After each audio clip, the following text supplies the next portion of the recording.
Hi everybody, Karastina here with part 2 of our Floodland tutorial for City Skylines. Our goal for the end of this part is to reach a population of 950, that's Worthy Village, because that will be where we unlock our second city tile, which is very important because by the end of the scenario, when we win, our starting tile will be completely underwater. So the only way to be able to continue playing is to unlock more city tiles. Our intermediate goal is going to be a population of 480, that's a little hamlet, because that will let us get a landfill, elementary school, and medical clinic, all of which will help more people want to move into our city to get to our population of 950. Now, we will not be saving the game until we unlock this second tile, because we want to be able to come back to this before the water enters the scene here, because otherwise you might just be trying to replay from a point you can never win from. I did forget in part 1 to run a power line up to our drain pipe, so do that now. Otherwise you have no power to your sewer, and people will start complaining as soon as they move in. So we're going to press play now, and wait for people to start moving in. And as soon as you can, connect the power grid down the line, you can start zoning for more residential buildings.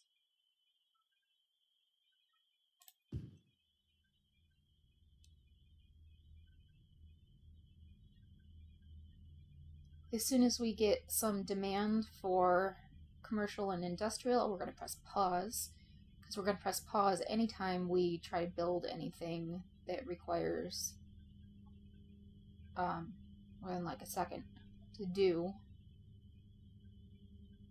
so that the water will stop flowing while we work, because that will matter. Every second matters at the end of part 2, because this is the hardest part of the game, is just unlocking this second tile.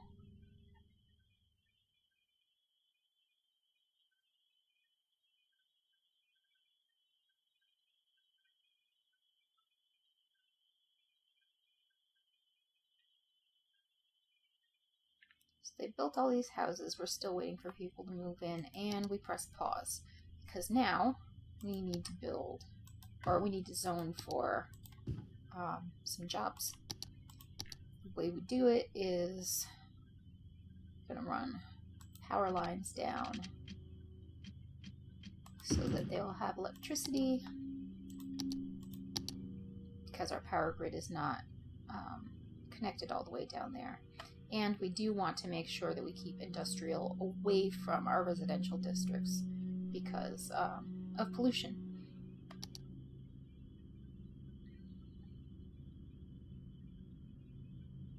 It takes a little while for stuff to start building, but that's just the way it goes. Okay, the water is flowing, but still not quite on our tile yet, so we're good.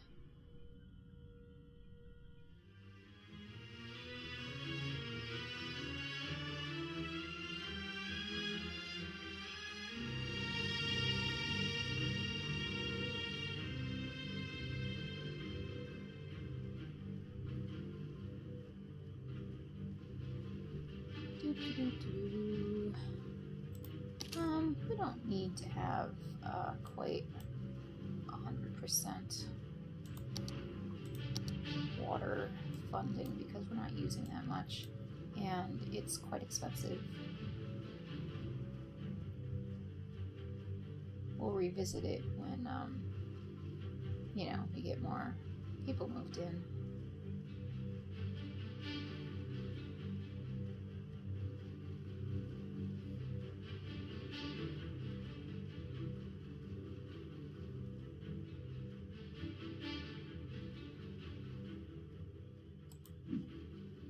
Oh good, we've got lots of jobs getting built here.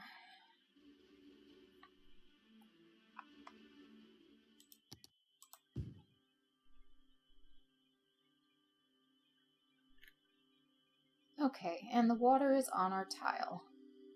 Still in the riverbed, so that's okay. This water we see here is coming from the the sewer pipes.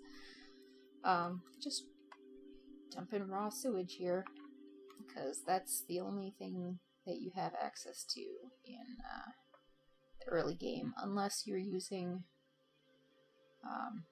workshop assets, which I'm trying not to use for the purposes of this tutorial, since not all players use workshop assets.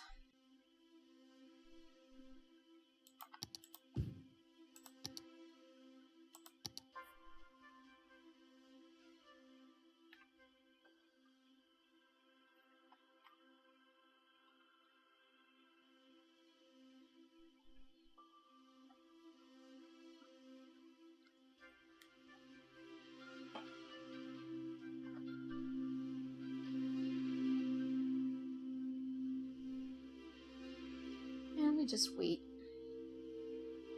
And we just wait.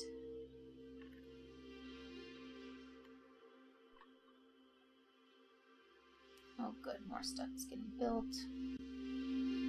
We have balanced our budget. We now have a budget surplus, which is good because having less than 0 money is a losing condition for Floodland.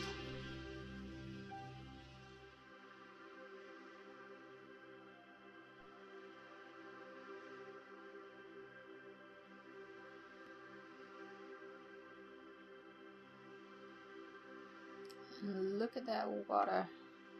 It's about to spill out of the riverbed onto the floodplain. But we're still building.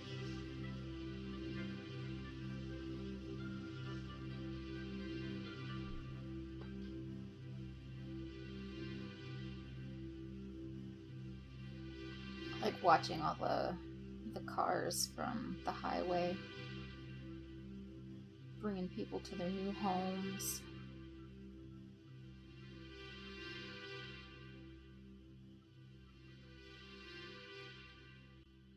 $298.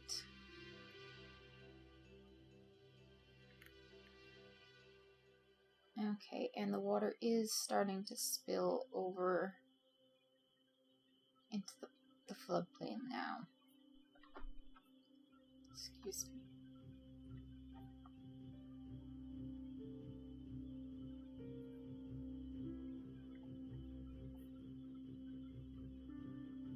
$324.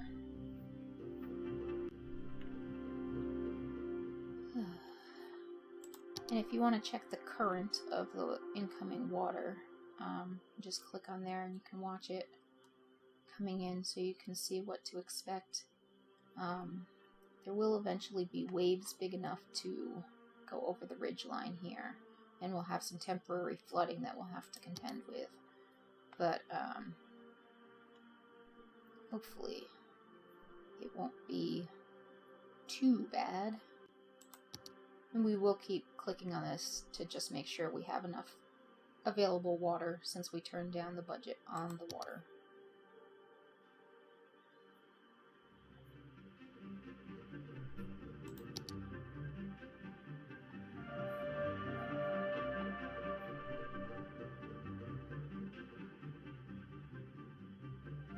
E62, E63.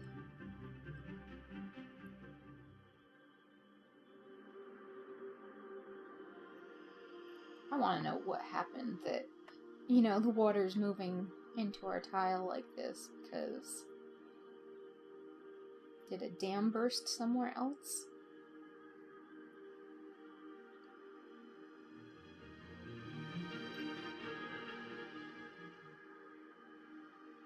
And if so, why are we only starting to build after the flood waters are already on the move?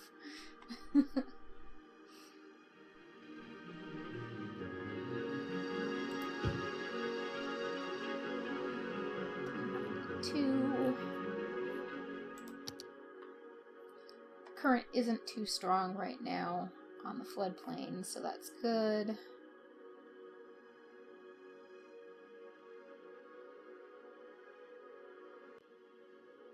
Although you can see that some of the water is trying to spill over the ridgeline.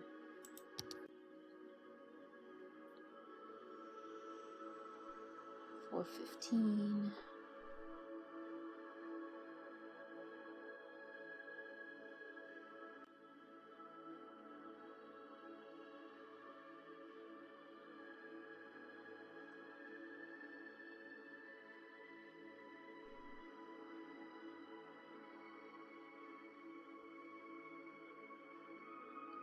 $4.46.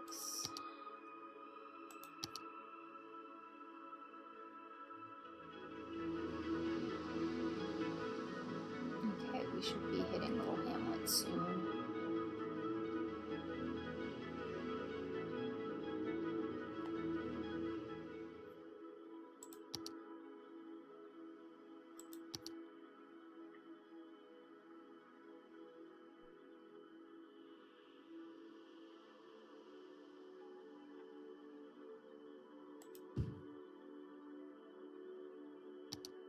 Little Hamlet. Alright.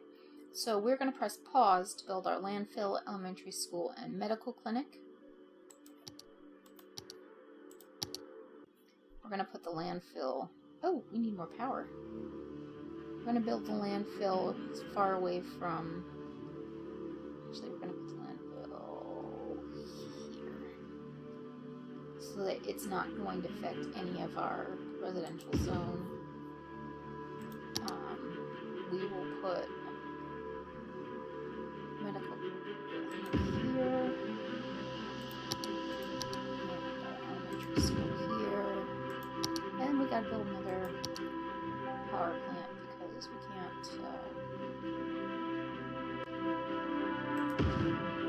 can't not have enough power going to our city because that's not going to help growth.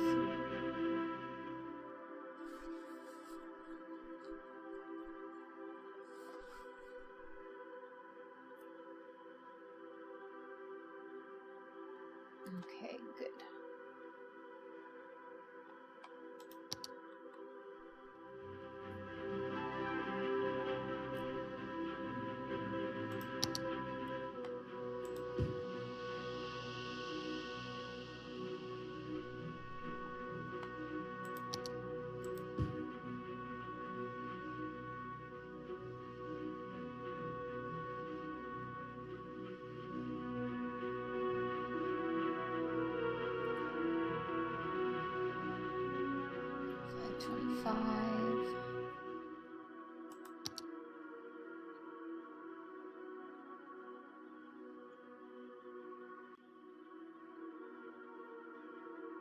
Still don't have any waves we need to worry about coming over the ridgeline. That's good.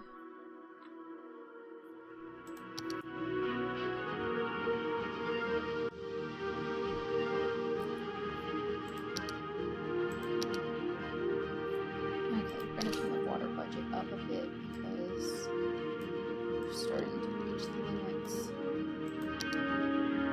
Okay, that's good. And we're going to build another turbine. Oops.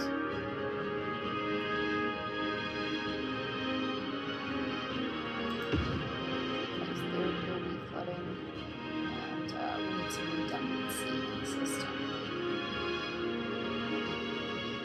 As you can see, the water is coming up there.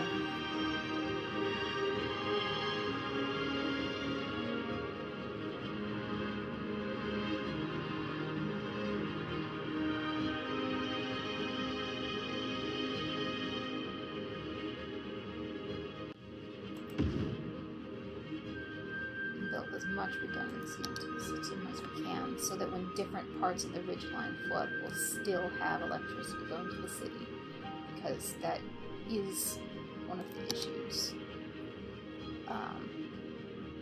with this scenario.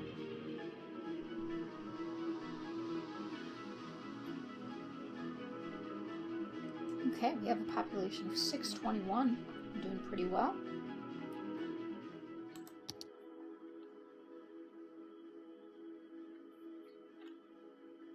Looks like this wave is going to be followed by not much,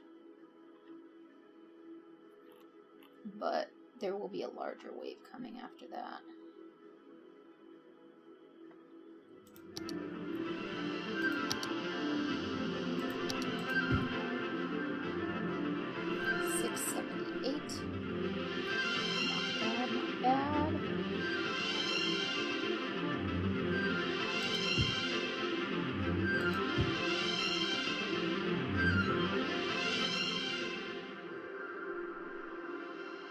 $684.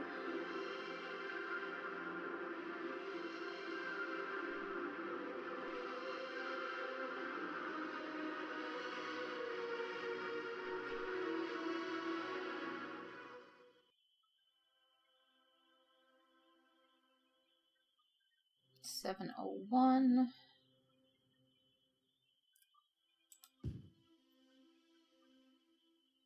Right now, we just want them to build as many houses as they can.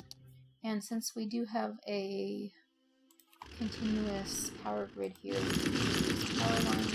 I just think they're ugly, so I'll get rid of them as soon as I can.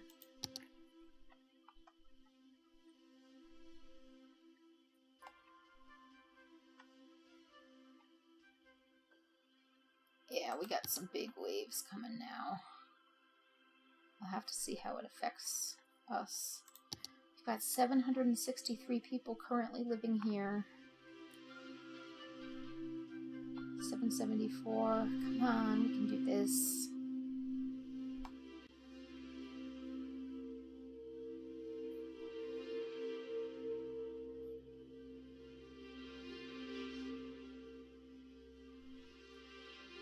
$791. Okay, we'll increase our water budget a little bit.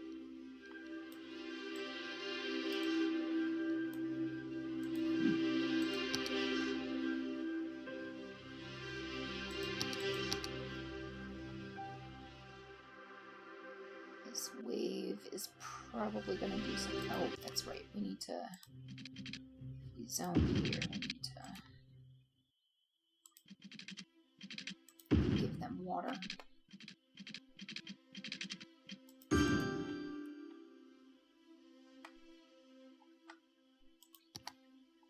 $820.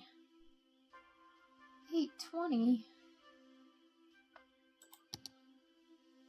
But here comes this wave, and it's gonna be a doozy.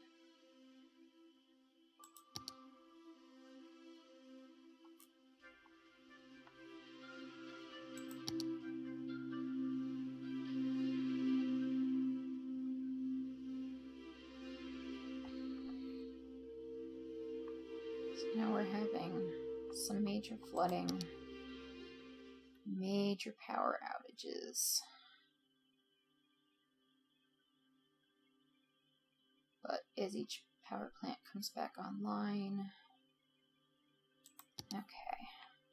So now, let's see. We didn't have anything that got destroyed, it doesn't look like. So we don't have to demolish any buildings yet. Although there is another wave coming here. Whew.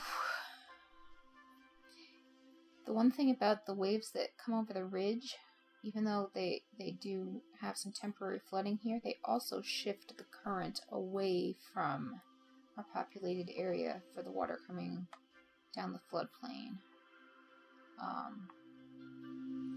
So it's got both pluses and minuses.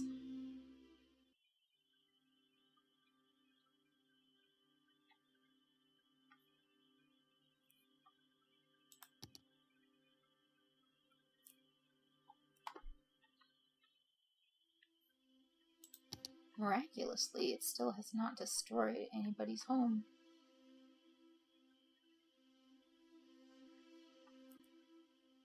$835, $844.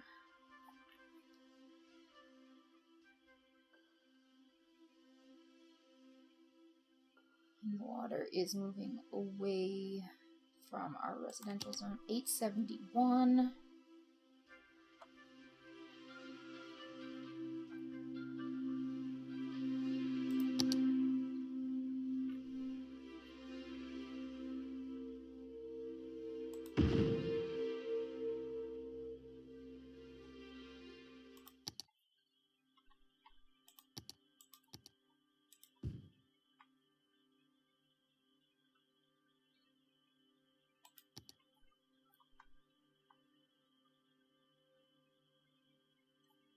Come on, water.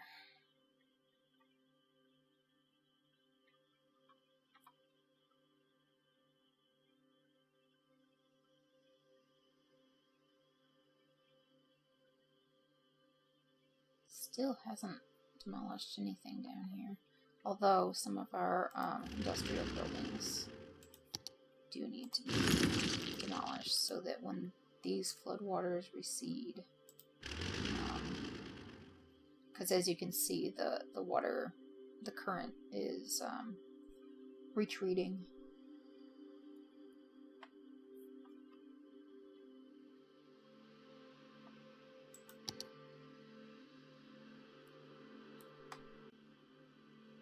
Okay. Now from here, it's kind of a race against the clock thing. So we're going to speed this up and just see if the water gives us enough of a reprieve to get to 950.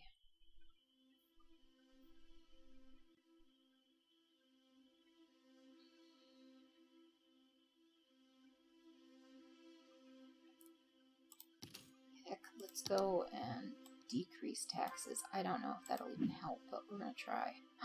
938, 948. We did it!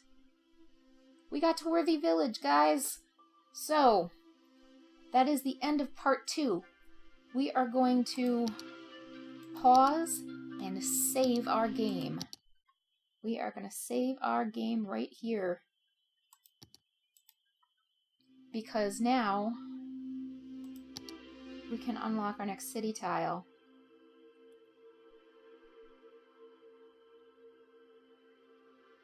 And we're going to be moving towards these mountains here because we definitely want the higher ground. So now we have 2 city tiles. And just so that we don't have to do that again, we'll save the game again. And there we have it! So, now that you've saved your game, we can continue with part 3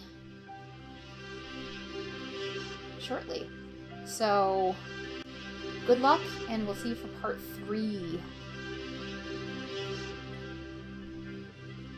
Remember, I'm Paristina. Follow me on Twitch if you want to get this and more City Skylines tutorials and other fun game streams. Yeah, something like that. I don't know. It's one of those days. I'll see you for part 3. Thanks.